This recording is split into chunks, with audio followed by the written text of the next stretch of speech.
무역 10위권에 들어서기도 하고, 뭐 일부 기업들은 글로벌 기업이 되기도 하고, 국민소득 2만 불이 됐고, 이제 뭐냐면 어느새 선두그룹이 돌아버렸어요.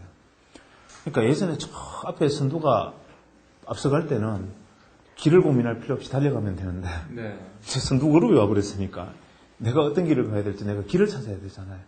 방식이 틀려졌는데, 우리 기성세대들은 예전에 그렇게 해서 우리 이만큼 왔으니까 애들 보고도 이렇게 하라고 계속 요구를 하는데, 사실 이 아이들은 그게 아니라 우리는 앞을 보고 뛰었지만 애들은 앞에 아무것도 안 보이잖아요. 네. 이 친구들은 이제 나침반을 손에 쥐어주고 이 길을 찾아갈 수 있게 해줘야 되는데, 우리가 기성세대들이 거기에 매몰돼서 애들의 길을 강요하는 거죠. 그래서 과거에 우리는 성적과 점수에 의해서 애들을 선발하고, 그중에 그것을 우열을 가려서 빨리 기술을 만들어가지고 배워와서 그걸 뺏기고 뭐 이렇게 할 수 있는 문제들을 만들었다면, 이제는 보이지 않는 안개 속에서 어디쯤이 육지겠다 이렇게 나침반을 볼 줄 아는 아이, 또 어떤 아이들은 독도법을 펼치면서 이 나침반을 적용해서 이 길이다 이렇게 찾는 아이, 또 어떤 애들은 그렇게 길을 찾는 사람들이 힘들까봐 지칠까봐 옆에서 노래를 불러주고 기타를 쳐주는 아이, 또 어떤 애들은 그런 사람들에게 밥을 해주는 아이, 이렇게 해서 다양한 이 사람들이 각자가 각자의 목을 하면서 함께 손을 잡고 수평으로 같이 연대를 하면서 나아가야 되는 시대가 됐는데, 네. 예전처럼 추격성장의 시대처럼 독주에서 1등, 2등, 3등 하면서 빨리 선두그룹에 뛰어들던 마인드로 애들에게 1등, 2등, 3등 사이를 서열을 강요하면서 애들의 교육을 그렇게 시켜오는 거죠. 그럼 이 아이들이 나중에 선두성장기에 들어와서 우리와 같은 마인드로 애들이 성장하면 어떻게 되느냐 하면, 이제는 우리가 선두그룹이니까 글로벌 스탠다드, 말로 흔히 잘하는 말, 그럼 이 글로벌 스탠다드를 뛰어들었을 때 가서 그러면 어려운 일이 있으면 외국 사람 만나 잘 안 되면 아이 우리가 남이가 뭐 이럴 거 아니잖아요. 네.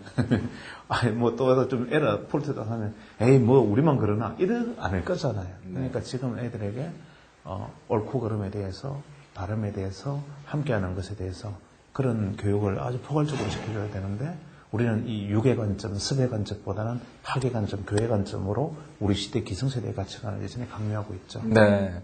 뭐 그 연장선에 있는 질문인지 모르겠습니다만, 지금 제3 논란이 되고 있는 문제가 바로 산불정책입니다. 그 산불정책의 내용은 잘 아실 터이고요. 뭐 찬성하시는 쪽입니까? 아니면 문제가 있다는 쪽이십니까?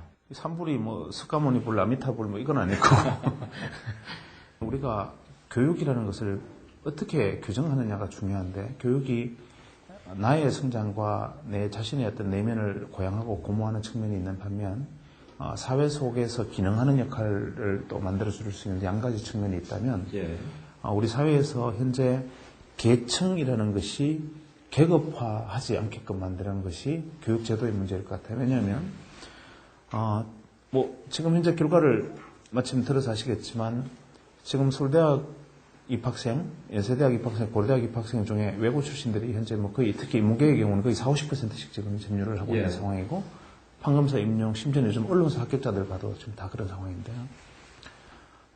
그렇다면 고등학교에서 자기의 역량을 한 인간이, 지금 교수님 학생을 가르쳐 보셔서 아시겠지만 저는 저를 봐도 그렇고, 한 인간의 능력이 극대화하는 데 필요한 것은 10대의 어떤 생육, 20대의 어떤 학습, 30대의 노력을 통해서 40대에 만개를 할 수 있는 것인데, 불과 10살, 15살짜리 어린아이들에게 자기가 할 수 있는 범주 이상의 목표를, 과제를 딱 던져놓고 어떤 수단과 방법을 가리지 않고 부모의 역량을 총동원해서 그걸 많이 흡수한 아이들에게 우수인재라는 이름을 붙이고 그 아이들만이 기회를 잡게 만드는 사회가 되면, 이제는 이 계층이 계급이 될 거라고 저는 생각해요. 그래서 특히 지방에 가서, 혹은 뭐 지방이랄 것도 없죠. 그냥 일반 중소도시만 가서 애들을 만나봐도 이 아이들의 어떤 눈빛 속에 이 좌절과 절망이 느껴져요. 그러니까 우리가 그 아이들에게 이렇게 말하는 우리 기성세대는 미안해야 됩니다. 뭐 꼭 대학 가는 게 중요한 건 아니야. 뭐 스카이 간다고 그게 최고야. 대학 가지 않아도 길이 많잖아. 또 서울대 연고대에 사교육 받지 못해서 갈 수 없는, 그렇게 서울대 연고대 나오지 않으면 대기업조차 입사할 수 없는 이런 상황에서 꼭 그것만이 어디 길인가? 요즘 길이 참 많잖아. 요즘 너네들 졸업하면은 그걸 가지고 굳이 중소기업 가서 일을 해도 되고, 그게 아니면 가서 뭐 어디 가서 요즘 어디 가서 농사를 하는 방법도 다양하잖아. 이렇게 말하는 게 과연 정당하고 옳은 일인가? 이거는 우리 소위 말하는, 저도 기득권일 수 있어요. 우리 일정 부분 부모 세대들이 기득권을 향유하고 있는 사람들이 내 자식들이 이 기득권을 승계할 수 있는 방법에 대해서 일종의 많은 이기심이 작용하고 있다고 생각합니다. 그래서 특히 기업입학의 경우에는 이 땅에서 최선을 다하고 성실하고 근면하면 내게 기회가 줄 수 있다. 성실과 근면의 대가만은, 땀의 대가만은 그도 정직하다라는 기본적인 전제를 깨버리는 거라고 생각합니다. 네. 왜냐하면 누군가는 성실과 근면하지 않아도, 최선을 다하지 않아도 어떤 부모의 능력과 역할에 따라서 나는 어떤 것을 지을 수 있다는 것을 우리가 기성세대가 보여줘 버리면, 그리고 심지어는 이런 것들은 우리가 자꾸 시장 이야기하고 뭐 자본주의 경제 혹은 뭐 열린 이야기를 하지만 저는 앞에서 반자 붙이는 것도 참 걱정이라고 생각해요. 우리는 내가 반대되는 의견을 이야기하면 저 반시장적이다, 반사회적이다, 반국가적이다, 반민주적이다. 진보정권 시대는 반민주라는 말만 붙이면 다 죽어버리잖아요. 네. 지금 보수정권의 시대는 반시장이라는 말만 붙이면 다 죽어버리잖아요. 혹은 반사회, 반국가, 반자본. 이런 반자를 붙여서 이걸 몰아붙이면 안 돼요. 그래서 지금은 아이들에게 우리가 기성세대가 던져줘야 될 중요한 메시지는 뭐냐면 성실과 근면의 대가는 반드시 열매를 맺는다는 것을 우리는 주어야 되는데 그걸 주지는 못할 망정 성실과 근면의 대가가 아닌 진짜 네오네타 태어나는 순간 주어진 생각적인 것만으로 내 인생의 운명이 결정될 수 있다는 것을 애들에게 주는 것이 저는 기업입학이라고 생각하고 네. 그 다음에 본고사의 문제는 대학교 본고사 얘기해 볼까요? 지금 현재 대한민국의 제일 이슈가 뭡니까? 교육비리 아닙니까? 네. 지금 현재 교수님 대학에 계시는데 이런 말씀 드리기 송구스러운데 입학사정관제 도입된 지 1년 만에 벌써 난리가 났지 않습니까? 네.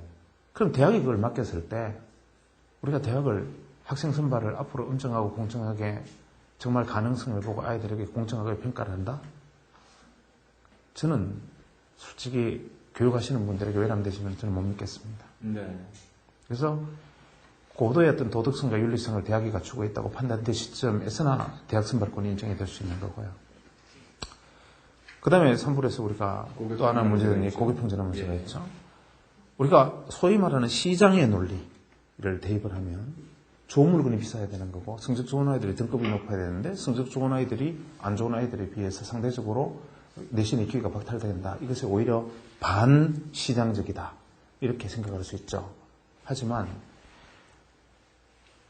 비가 1년 내내 가물고 척박한 땅에서 한숨에 보리를 수확하는 것과 하루에 1년에 3모작, 4모작 할 수 있는 비옥한 땅에서 한 가마에 쌀을 수확한 것 중에